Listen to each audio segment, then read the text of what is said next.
Dieu bénit ceux qui obéissent et croient en la parole de Dieu. Genèse 22, 1, 18. Après ces choses, Dieu mit Abraham à l'épreuve et lui dit « Abraham !» Et il répondit « Me voici !» Dieu dit « Prends ton fils, ton unique, celui que tu aimes, Isaac, va-t'en au pays de Morija, et là, offre-le en holocauste sur l'une des montagnes que je te dirai. » Abraham se leva de bon matin, sella son âne et prit avec lui 2 serviteurs et son fils Isaac. Il fendit du bois pour l'holocauste et partit pour aller au lieu que Dieu lui avait dit. Le 3e jour, Abraham, levant les yeux, vit le lieu de loin. Et Abraham dit à ses serviteurs « Restez ici avec l'âne. Moi et le jeune homme, nous irons jusque-là pour adorer et nous reviendrons auprès de vous. » Abraham prit le bois pour l'holocauste, le chargea sur son fils Isaac et porta dans sa main le feu et le couteau. Et ils marchèrent tous deux ensemble.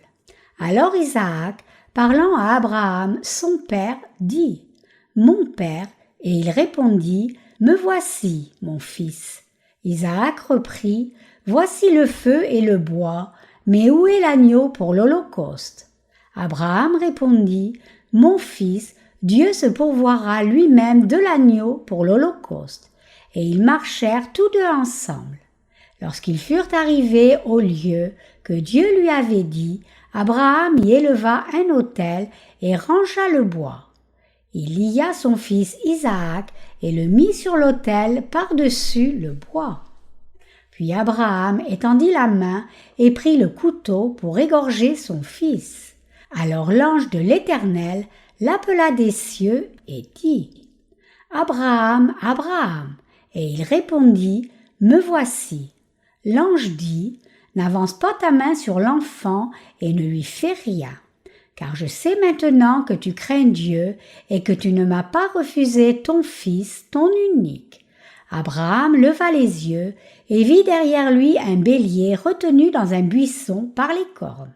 Et Abraham alla prendre le bélier et l'offrit en holocauste à la place de son fils. Abraham donna à ce lieu le nom de Jéhovah-Jireh. C'est pourquoi l'on dit aujourd'hui « À la montagne de l'Éternel, il sera pourvu. » L'ange de l'Éternel appela une seconde fois Abraham des cieux et dit « Je le jure par moi-même, parole de l'Éternel, parce que tu as fait cela et que tu ne m'as pas refusé ton fils, ton unique, je te bénirai et je multiplierai ta postérité comme les étoiles du ciel et comme le sable qui est sur le bord de la mer. Et ta postérité possédera la porte de ses ennemis. Toutes les nations de la terre seront bénies en ta postérité parce que tu as obéi à ma voix. Pensez-vous réellement à Dieu d'abord et avant tout? Dieu a appelé Abraham et lui a dit « Prends ton fils, ton unique, celui que tu aimes, Isaac, va-t'en au pays de Morija, et là, offre-le en holocauste sur l'une des montagnes que je te dirai. » À travers ce récit, nous voyons que Dieu ne voulait pas recevoir son fils en holocauste, mais plutôt que Dieu voulait tester et voir si Abraham croyait réellement en lui et voulait le suivre d'abord et avant tout. Qu'a fait Abraham au sujet de la parole de Dieu? Il a obéi et a suivi cette parole telle qu'elle lui a été donnée. Maintenant que Dieu était certain de la foi d'Abraham, il lui a parlé. Regardons à la parole du livre de Genèse, chapitre 22, versets 16 et 17. Dieu l'a béni en disant « Je le jure par moi-même, parole de l'Éternel, parce que tu as fait cela et que tu ne m'as pas refusé ton fils, ton unique, je te bénirai et je multiplierai ta postérité comme les étoiles du ciel et comme le sable qui est sur le bord de la mer. Et ta postérité possédera la porte de ses ennemis. Genèse 22, 16, 17. Il nous est dit ici que Dieu a répandu la bénédiction comme cela sur Abraham qui croyait et le suivait d'abord et avant tout. C'est le contenu principal du passage des Écritures d'aujourd'hui. Puisque tu ne m'as pas refusé ton fils unique, je te bénirai. Dieu a continué à le bénir en disant « Toutes les nations de la terre seront bénies en ta postérité parce que tu as obéi à ma voix. » Genèse 22, 18. Dieu a promis de lui donner, ainsi qu'à ses descendants, la bénédiction parce qu'Abraham a obéi à la parole de Yahvé Dieu. Nous pouvons dire que c'est précisément le thème central du passage des Écritures d'aujourd'hui dans le livre de la Genèse chapitre 22. Quand Dieu a dit à Abraham d'offrir son fils en holocauste en vue de le tester, Abraham a fléchi et a obéi à la parole de Dieu telle qu'elle. Abraham a pleinement obéi à ce que Dieu lui avait dit de faire. Voyant la foi d'Abraham, Dieu lui a fait une promesse bénie, disant qu'il multiplierait sa semence et qu'à travers celui qui naissait de sa chair, toutes les nations de la terre seraient bénies. En lisant cette parole, ces pensées ont traversé mon esprit. En réalité, nous faisons souvent face à des difficultés quand nous diffusons cet évangile de l'eau et de l'esprit. Ainsi, même si la situation dans laquelle nous sommes est vraiment dure et difficile, et bien que les choses ne se passent pas comme nous l'espérons, j'ai néanmoins cette foi certaine dans mon cœur. Je crois que Dieu sera avec notre Église et gardera tous ses ouvriers et les saints si nous faisons juste l'œuvre de diffusion de l'Évangile du Seigneur, de l'eau et de l'Esprit fidèlement dans le monde entier. Je pense réellement cela et je crois cela aussi.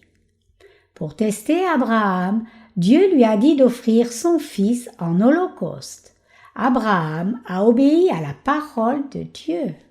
En d'autres termes, Abraham a fait exactement ce que Dieu lui a dit de faire. Et quand Dieu a vu cela, il lui a donné une grande bénédiction, a permis que sa semence se multiplie et lui a dit qu'il recevrait la bénédiction de toutes les nations de la terre qui seraient bénies par la semence de son corps. Quand je lis ce passage des Écritures comme cela, quel genre de pensée monte dans mon cœur? Je réalise qu'il y a des difficultés dans la diffusion de l'Évangile de par le monde. Et les circonstances sont difficiles et dures. En dépit de tout cela, je crois que même si les circonstances visibles peuvent être dures et difficiles, si nous faisons l'œuvre de diffusion de l'Évangile de l'eau et de l'Esprit de par le monde entier, Dieu agira avec son Église. Je crois que Dieu sera avec ses serviteurs et ses saints, les gardera et leur donnera toutes les bénédictions. Pourquoi je crois cela? C'est parce que Dieu a dit qu'il accomplirait son œuvre à travers son Église. Et à cause de cela, mon cœur devient brave. Je crois que tout le travail que nous faisons maintenant sera béni par Dieu et continuera à prospérer. Ma relation avec ma mère adoptive a mal tourné à cause de nos différentes foi. En termes simples, ma mère était une ancienne dans une grande dénomination presbytérienne ici en Corée. Peut-être qu'à cause de cela, la bataille spirituelle invisible entre nous était réellement énorme. Même quand nous nous saluions seulement et partagions une simple conversation, la bataille d'énergie spirituelle invisible faisait des étincelles. Il semble qu'elle se retienne de traiter durement ma femme ou les autres, mais envers moi, elle est plus que dure. Mais même si nous étions mère et fils, je n'ai pas pu avoir une attitude conciliante dans le domaine de la foi. Puisque ma mère adoptive refusait de recevoir l'évangile de l'eau et de l'esprit dans son cœur, je n'ai pas pu accepter ses paroles non plus. Ma mère adoptive, qui était comme cela, souffre maintenant beaucoup du diabète. Donc, j'ai pensé que puisque je n'avais rien fait pour elle en accord avec le devoir filial jusqu'à présent, je devais lui envoyer un dispositif médical que nous avons fabriqué. Donc, je lui en ai envoyé un. Hier, quand je l'ai contactée, elle a dit que son corps se sentait mieux et qu'elle dormait bien grâce à ce matériel. Jusqu'à maintenant, je me suis demandé pourquoi notre nouvelle entreprise de produits de santé n'allait pas bien. J'ai pensé, Dieu a-t-il quelque chose à me dire? Pense-t-il que si cela fonctionne assez bien pour me rendre prospère, je le laisserai et vivrai comme Caïn? Mais cela ne se peut pas. Dieu connaît pleinement mon cœur.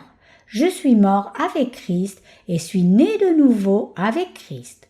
Aussi, comment puis-je posséder un autre désir? Le Seigneur sait très bien qu'il est la seule personne dans mon cœur et que je suis quelqu'un qui suit Christ seul. Je pense que le Seigneur n'aurait pas une telle pensée de moi. J'ai aussi réfléchi à ce qui pourrait être la clé secrète du succès dans cette entreprise devant le Seigneur. Je suis arrivée à la conclusion que la publicité devait bien aider pour qu'une affaire ait du succès. Tout comme nous ne pouvions pas croire en l'évangile de l'eau et de l'esprit dans le passé, puisque nous n'en savions pas grand-chose, pour cette entreprise, les gens ne sont pas conscients de combien nos produits sont bons pour eux par manque de publicité. Donc, à partir de maintenant, je vais faire beaucoup de publicité et permettre aux gens de connaître cette nouvelle entreprise. Bien que cette entreprise puisse être une mince affaire maintenant, je suis certain que Dieu nous bénira, vous et moi, à travers cette entreprise pour que nous puissions servir l'Évangile encore davantage. Revenons au passage des Écritures d'aujourd'hui. Il nous dit que lorsque Dieu, afin de tester Abraham, lui a dit « Prends ton fils Isaac et va vers l'endroit que je te dirai pour l'offrir en holocauste. » Abraham a obéi à la parole de Dieu telle qu'elle. Bien sûr, il n'a pas réellement tué son fils. Dieu l'a empêché de faire cela au moment même d'exécuter son fils unique. Puis il a donné à Abraham, qui avait réussi le test, la bénédiction. Que devons-nous comprendre à travers cette parole? Qu'Abraham était en mesure de recevoir la bénédiction de Dieu parce qu'il avait obéi à la parole de Dieu telle qu'elle. Ayant réussi le test de foi de Dieu, Abraham a reçu les bénédictions dans son corps et dans son esprit. Il a reçu les bénédictions d'avoir beaucoup de descendants dans la foi aussi. Qui est apparu parmi les descendants d'Abraham? Ce n'est autre que Jésus-Christ qui nous a sauvés complètement. En croyant en Jésus-Christ, qui est né de la lignée d'Abraham, toutes les nations de ce monde peuvent recevoir la grande bénédiction de la rémission des péchés et mener une vie comme celle d'Abraham afin de devenir enfants de Dieu. Croyez-vous et suivez-vous aussi la parole de justice de Dieu? Abraham a reçu la bénédiction de Dieu et est devenu le père de la foi, précisément parce qu'il a suivi la parole de Dieu telle qu'elle. Qu'en est-il de votre foi alors? Quel genre de vie mènent nos frères et sœurs, ministres et ouvriers ici en Corée et à l'étranger? C'est la même que nous aussi. J'ai toute confiance que si nous diffusons ensemble l'évangile de l'eau et de l'esprit tel qu'il est dans le monde entier, Dieu répandra certainement la même sorte de bénédiction sur nous que sur Abraham. Pourquoi pensez-vous qu'il en soit ainsi? Nous recevrons ces bénédictions en esprit et dans la chair parce que nous obéissons par la foi à la parole de Dieu telle qu'elle, tout comme Abraham. Chers croyants, veuillez graver ceci dans vos cœurs. Si nous recevons les bénédictions de Dieu tout comme Abraham, c'est parce que nous élevons la volonté de Dieu et faisons l'œuvre de diffusion de l'évangile de l'eau et de l'esprit fidèlement. Donc, nous devons nous demander comment pouvons-nous obéir à la parole de Dieu entièrement, puis faire son œuvre seulement par la foi, ayant exclu tout souci et doute obscur de nos cœurs. La chose importante pour nous n'est pas la façon dont les choses se déroulent, ni notre situation difficile actuelle. C'est plutôt qu'est-ce que Dieu nous dit. C'est plus important et c'est ce qui devient la base de notre foi. Pour moi, j'ai la foi qui croit en la justice de Dieu et en la parole de Dieu. Si la parole de Dieu d'aujourd'hui nous montre clairement que le Seigneur a béni Abraham selon sa foi, alors nous pouvons aussi certainement recevoir la même bénédiction de Dieu. Et j'ai aussi cette foi en la parole de Dieu. Ce n'est pas quelque chose que nous pouvons recevoir en essayant de le recevoir par la force. Quel genre d'évangile est l'évangile que nous prêchons? N'est-ce pas l'évangile de l'eau et de l'esprit que nous croyons et prêchons en élevant vraiment la volonté de Dieu? La diffusion de cet évangile est-elle une œuvre d'homme ou l'œuvre de Dieu? Quand nous nous questionnons nous-mêmes comme cela, si nous pouvons être convaincus que la diffusion de cet évangile est l'œuvre de Dieu, alors nous pouvons avoir la foi que Dieu va certainement bénir notre travail. Nous pouvons alors fortifier notre foi comme suit. Quand le temps voulu viendra, Dieu garantira la bénédiction à toute œuvre que nous faisons en temps voulu. Nous recevrons la bénédiction. Chacun de nous, nos frères et sœurs, ministres et ouvriers, en Corée et dans le monde entier, et même les âmes non sauvées de par le monde entier, recevront de Dieu la bénédiction spirituelle du salut, aussi bien que les bénédictions physiques. Je rends vraiment grâce à Dieu de nous avoir donné une telle foi à vous et moi. Nous allons ainsi mettre tous nos efforts dans l'œuvre de la mission avec cette foi. 2 leçons dans le passage des Écritures d'aujourd'hui. Dans le passage des Écritures d'aujourd'hui, Dieu nous dit 2 vérités à vous et moi. La première, c'est que vous et moi pouvons aussi recevoir la bénédiction de Dieu en obéissant et en suivant la parole de Dieu, tout comme Abraham. Cette bénédiction de Dieu inclut non seulement la bénédiction spirituelle, mais aussi les bénédictions physiques. C'est parce que les bénédictions charnelles suivront naturellement quand nous possédons cette foi qui croit en la justice de Dieu. Maintenant, quelle est la seconde vérité? Dieu a testé la foi d'Abraham ici, et à travers ce récit, Dieu essaie de nous montrer à vous et moi sa volonté. Alors, quelle est sa volonté révélée dans ce récit? Dieu est apparu à Abraham et a dit « Prends ton fils unique Isaac et va dans le pays de Morija où je te dirai et offre-le en holocauste. » Abraham, obéissant à ce commandement, s'est réveillé tôt le lendemain matin, a préparé son âne, pris 2 jeunes hommes et son fils unique Isaac avec lui, et a préparé ce sacrifice en coupant le bois pour l'holocauste. Et il est dit qu'au 3e jour, Abraham a levé les yeux et a vu le pays de Morija de loin. Puis Abraham est arrivé à l'endroit et a commencé à faire le sacrifice à Dieu en prenant son fils comme offrande selon la parole de Dieu.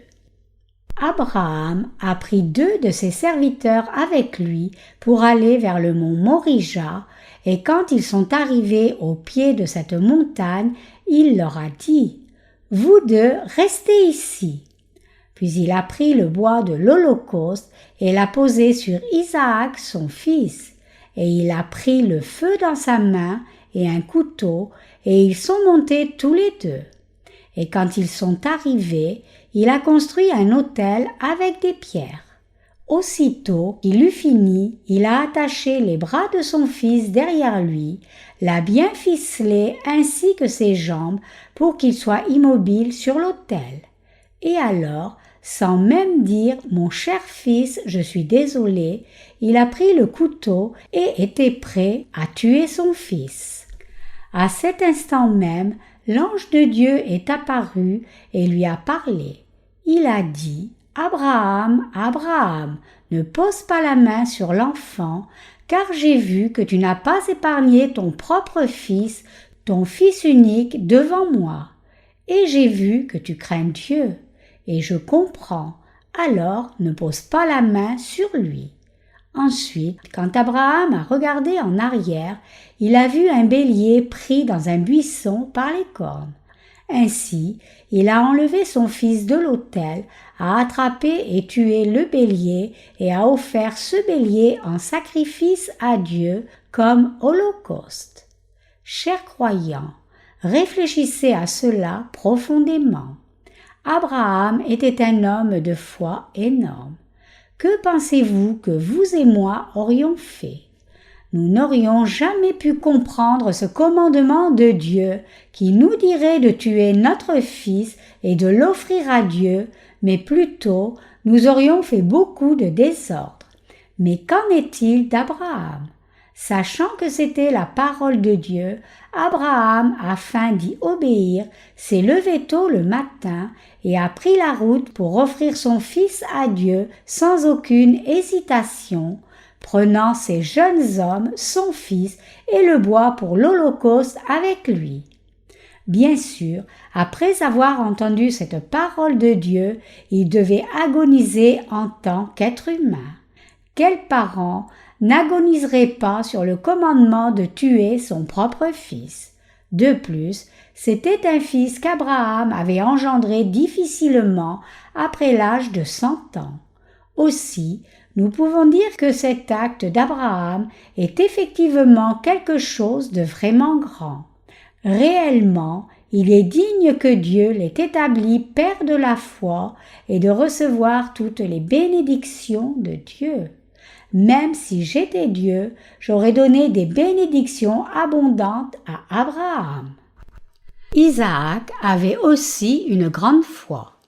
La foi d'Abraham était effectivement grande, mais la foi de son fils Isaac était grande aussi.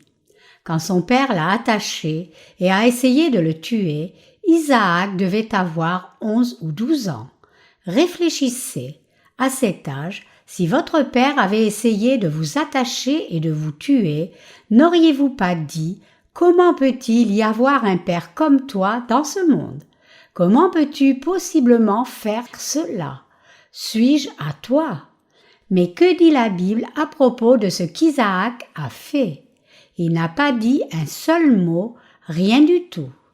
Pensez-vous, c'est écrit comme cela parce que c'est la Bible. Ce n'est jamais comme cela dans la réalité. Le nom Isaac signifie « il rit ». La caractéristique spirituelle d'Isaac est l'obéissance. Vraiment, nous pouvons rire et être heureux quand nous obéissons à Dieu et notre Père et Mère spirituel, c'est-à-dire notre Église et son dirigeant. Comment Isaac a-t-il reçu la bénédiction de Dieu?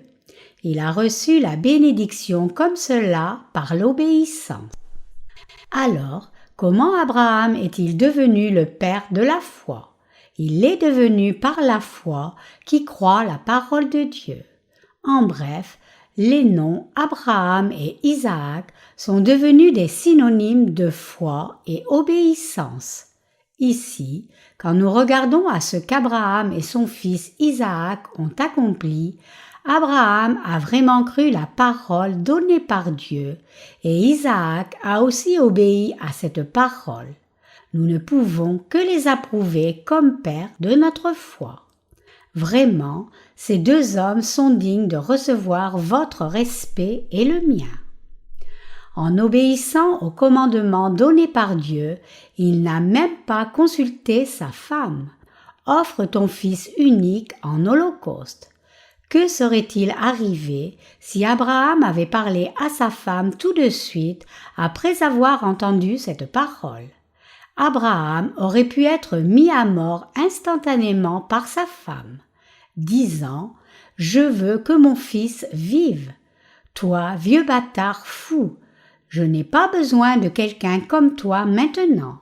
Si tu veux tuer mon fils, tue-moi plutôt. » Cette femme en colère aurait pu tuer Abraham à la place. Le cœur des mères est comme cela. Le cœur qui aime ses enfants, d'une mère dans la chair, est plus fort que celui des pères. Bien sûr, l'amour des pères est fort aussi, mais l'affection maternelle est un peu plus forte et profonde. Je ne sais pas si c'est pour cette raison, mais quoi qu'il en soit, Abraham n'a pas consulté sa femme Sarah sur ce sujet. Il n'y a pas de rapport disant si Sarah a jamais appris cela jusqu'à la fin. Peut-être qu'Abraham à un moment a pu dire à Sarah « Ma chère femme, je vais partir offrir un holocauste aujourd'hui. » Dieu m'a dit d'aller à un endroit spécifique et de sacrifier un holocauste et je vais là avec Isaac. Occupe-toi de la maison et garde bien les serviteurs, d'accord? Mais pourquoi prends-tu notre fils?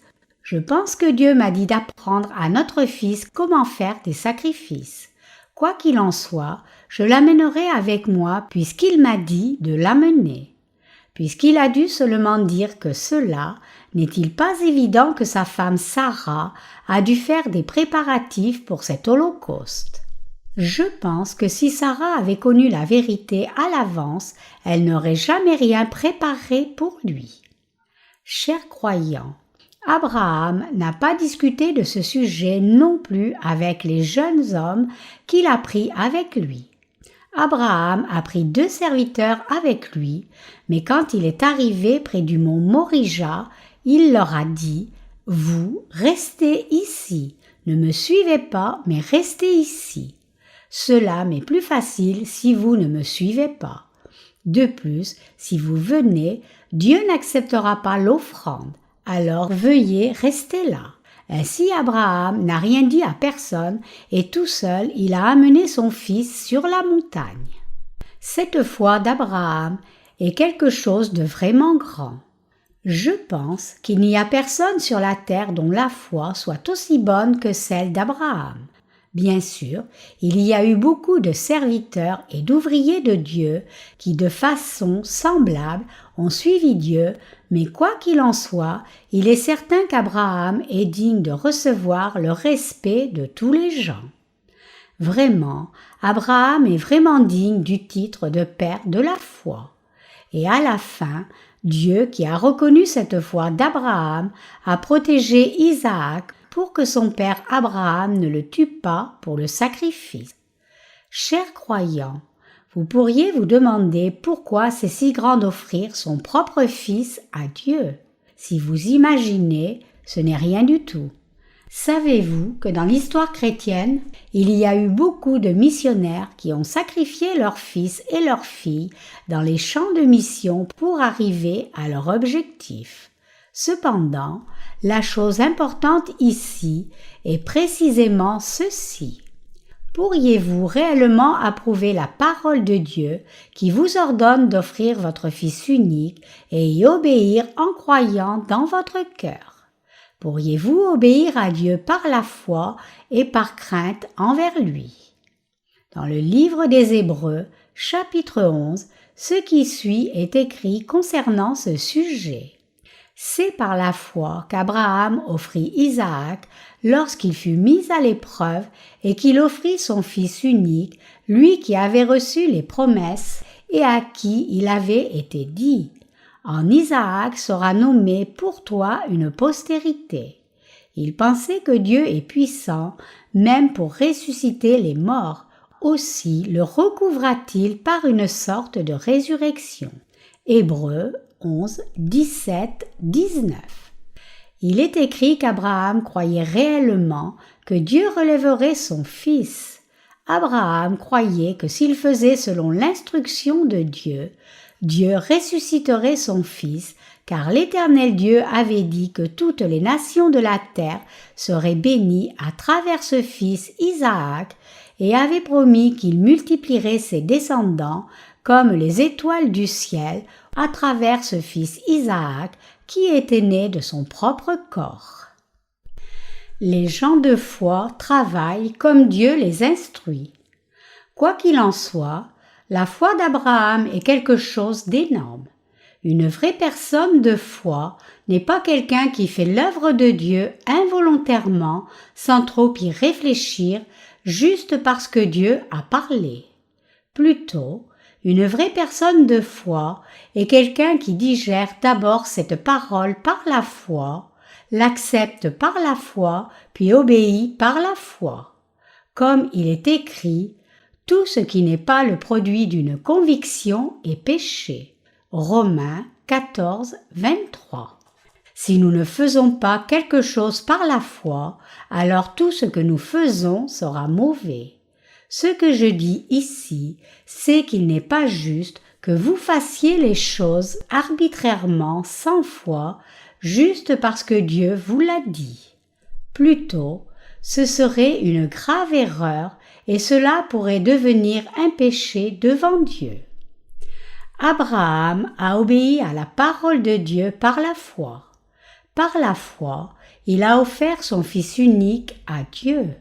Bien sûr, la foi d'Abraham est effectivement grande, mais dans le passage des Écritures d'aujourd'hui, il y a une vérité de plus qui est plus importante. Tout comme Abraham a offert Isaac à Dieu en offrande, Dieu le Père a aussi donné son propre Fils unique Jésus-Christ en sacrifice pour vous et moi. Il a fait cela pour nous sauver de tous nos péchés. Ayant vu Abraham exécuter son commandement, l'ange de l'Éternel Dieu l'a stoppé en disant « N'avance pas ta main sur l'enfant et ne lui fais rien. Car je sais maintenant que tu crains Dieu et que tu ne m'as pas refusé ton Fils, ton unique. » Effectivement, à travers l'acte d'Abraham, montré dans la lecture des Écritures d'aujourd'hui, Dieu nous montre que lui, en tant que Dieu le Père, nous a vraiment sauvés comme cela en nous ayant donné son Fils unique, Jésus-Christ. Ici, Dieu montre clairement sa volonté. Isaac n'était pas un bébé alors, plutôt il était déjà adolescent. Mais néanmoins, il a obéi à ce que son père lui a dit sans un mot. Quelle est la signification exacte à cela? Cela signifie que Jésus-Christ, que Dieu a envoyé pour vous et moi, est descendu sur la terre et a obéi à la volonté de Dieu le Père telle qu'elle. Il a effectivement fait cela pour nous. Venant sur la terre dans la chair humaine, Jésus-Christ a obéi à Dieu le Père en faisant d'abord l'œuvre de prendre tous les péchés de l'humanité en étant baptisé par Jean-Baptiste à l'âge de 30 ans et respectivement l'œuvre de la crucifixion à l'âge de 33 ans, de la mort puis de la résurrection d'entre les morts.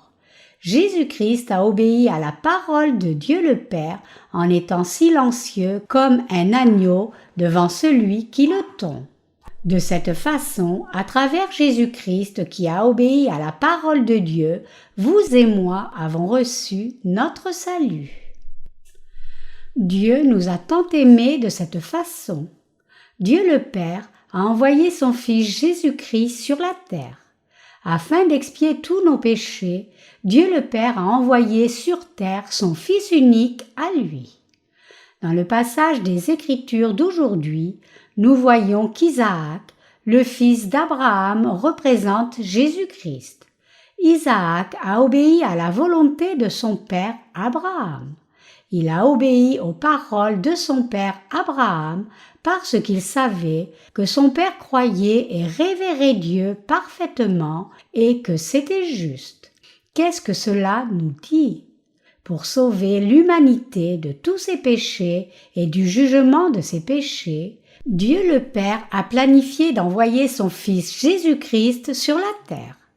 Que Jésus prenne tous nos péchés en étant baptisé par Jean-Baptiste, soit crucifié, verse son sang, meurt sévèrement et ressuscite des morts prouve qu'il nous a sauvés, vous et moi, une fois pour toutes. À travers toutes ses œuvres, Dieu le Père avait l'intention de donner son Fils unique pour que quiconque croit en lui ne périsse pas mais qu'il ait la vie éternelle parce qu'il aimait tant le monde.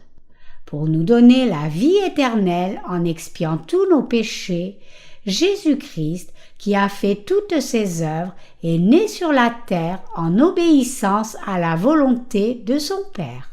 En obéissant, Jésus a sévèrement pris tous les péchés en recevant le baptême et en obéissant, il a donné son corps à la croix, a été crucifié, puis est ressuscité des morts. Ainsi, il a sauvé complètement tous ceux qui croient en cet évangile authentique. Oui, c'est vrai. Jésus-Christ nous a sauvés, vous et moi, parfaitement en ressuscitant des morts. Cela nous montre que Dieu le Père nous a tant aimés par son Fils qu'il nous a effectivement sauvés. Dieu le Père, qui nous aime tant, a accompli cette œuvre impossible à travers Jésus-Christ qui est né dans un corps humain. Il a fait cela afin de nous sauver authentiquement, vous et moi. Même les hommes primitifs, il y a longtemps, sacrifiaient des personnes vivantes à leur Dieu. Cependant, l'œuvre de salut de Dieu n'a jamais été une mimique d'un tel acte cruel. À travers l'œuvre de son salut, Dieu voulait nous montrer combien il nous aimait. Comme vu ici, Yahvé Dieu avait déjà préparé un bélier pour Abraham et ses cornes étaient coincées dans un buisson. Qu'est-ce que cela signifie? Cela signifie qu'il y avait un sacrifice déjà préparé en avance pour nous sauver, vous et moi, de tous nos péchés. Et cette propitiation n'est autre que Jésus-Christ, le Fils unique de Dieu le Père. À travers ce sacrifice nommé Jésus-Christ, Dieu nous a sauvés parfaitement, vous et moi. Le passage des Écritures d'aujourd'hui, en Genèse chapitre 22, est la parole de Dieu qui est pleine de cette vérité. Dieu répand la bénédiction sur ceux qui obéissent à la volonté de Dieu.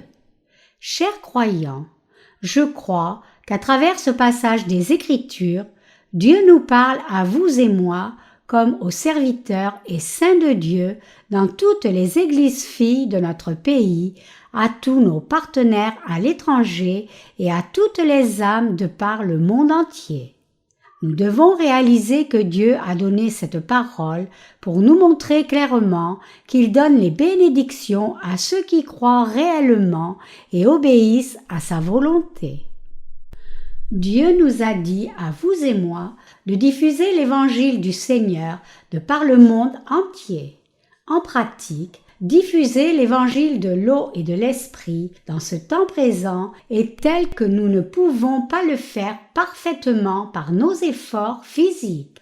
Donc, Dieu le Père nous a permis de diffuser l'évangile du Seigneur par notre ministère de la littérature et Internet. Et si nous faisons diligemment ce travail, Dieu répandra certainement ses bénédictions sur vous et moi, tout comme il a béni Abraham. Bien sûr, nous ne possédons pas encore la foi parfaite comme celle d'Abraham. Mais même si nous ne sommes pas parfaits et avons des manques et que parfois nous gémissons et nous plaignons, si nous obéissons à la parole du Seigneur et élevons sa volonté, cette volonté à son tour nous conduit à diffuser l'Évangile de par le monde entier. Je crois que Dieu nous bénira ainsi que toutes les œuvres que fait notre Église et de plus, je crois qu'il répandra ses bénédictions sur les serviteurs de Dieu et ses saints ici en Corée et de par le monde entier. Oui, je suis certain qu'il va le faire. Nous pouvons recevoir ces bénédictions de Dieu sans faute. C'est Dieu qui nous bénit. C'est Dieu qui fait cela. Et de cette façon, nous serons bénis spirituellement et physiquement en vivant sur la terre. Ce que Dieu nous dit aujourd'hui, c'est précisément cela. Quel standard devons-nous appliquer à nos vies quand nous croyons en Dieu et suivons sa volonté? Nous devrions toujours nous demander à nous-mêmes, y a-t-il quelque chose qui rendra Dieu heureux? S'il y a quelque chose qui fait la joie de Dieu, alors bénira-t-il quelqu'un qui fait cette œuvre ou pas? Bénira-t-il cette personne? Dieu a béni Abraham quand il a obéi à sa volonté à 100%. Si nous avons tiré une telle conclusion, alors tout ce que nous devons faire, c'est faire cette œuvre qui fait plaisir à Dieu. Alors, tout comme Dieu l'a fait avec Abraham, il nous bénira, vous et moi aussi. Quand nous suivons Dieu, nous ne devons jamais avoir de pensées légères ou frivoles. Quel que soit le travail devant nous, nous devons réfléchir profondément. Avec des yeux qui voient loin, nous devons regarder de l'avant et faire son œuvre en pensant « Dieu bénira-t-il ce travail ?»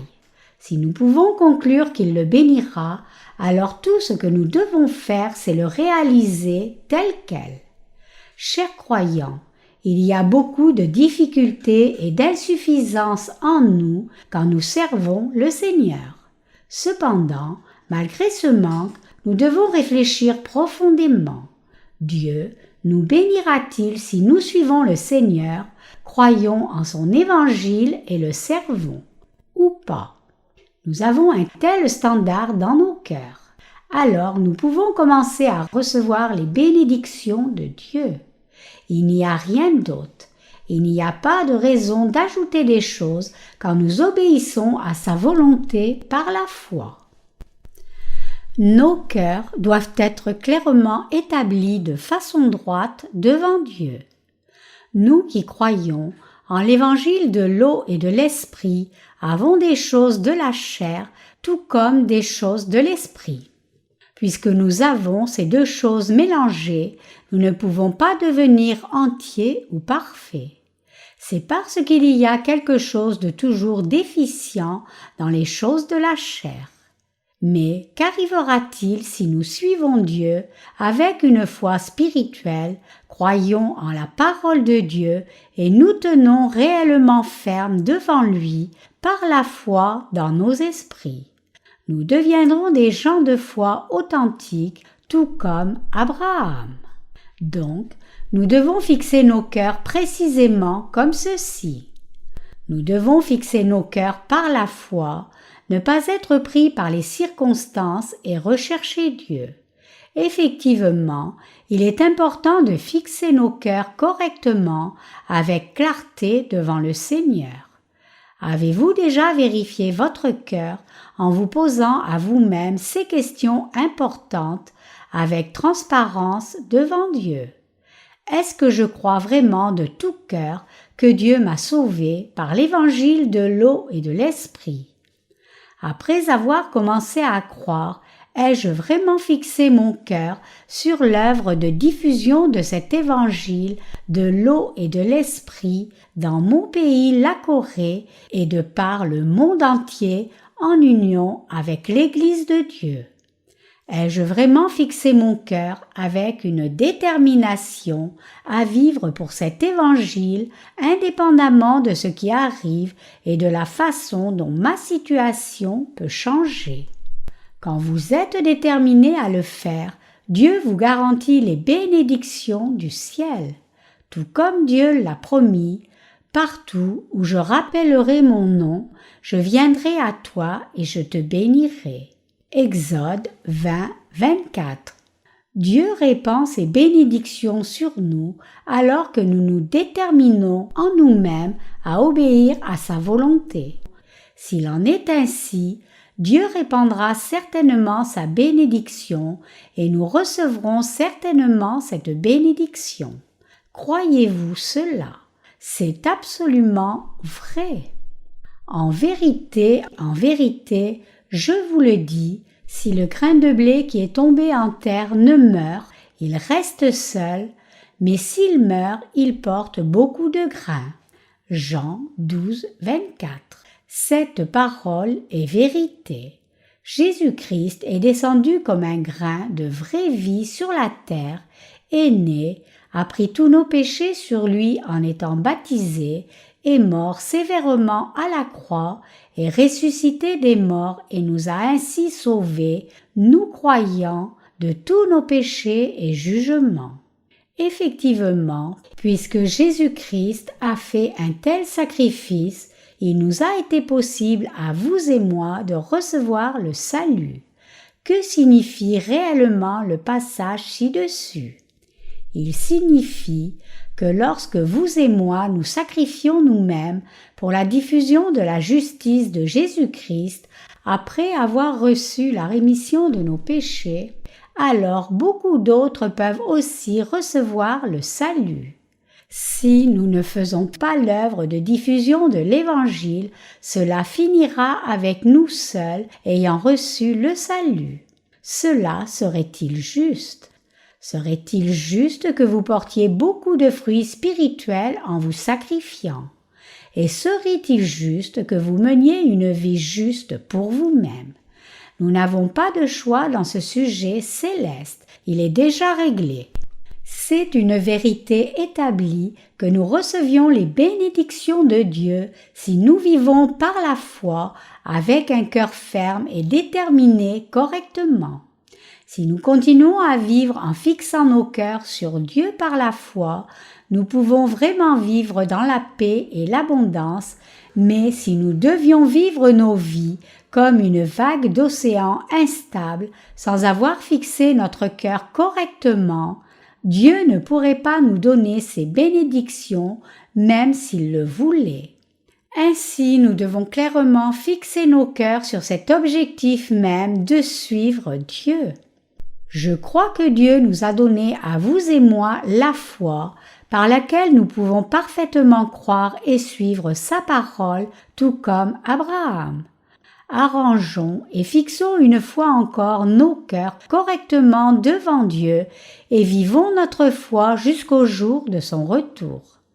Il nous encourage en disant « Dieu trouvera sa joie dans l'œuvre que nous faisons, et ainsi il nous bénira. » Abraham a reçu ces bénédictions de Dieu, et à travers lui beaucoup d'âmes ont reçu les mêmes bénédictions. De même, croyons que Dieu nous donnera ces grandes bénédictions, et j'espère que vous croirez que Dieu vous bénira, vous aussi.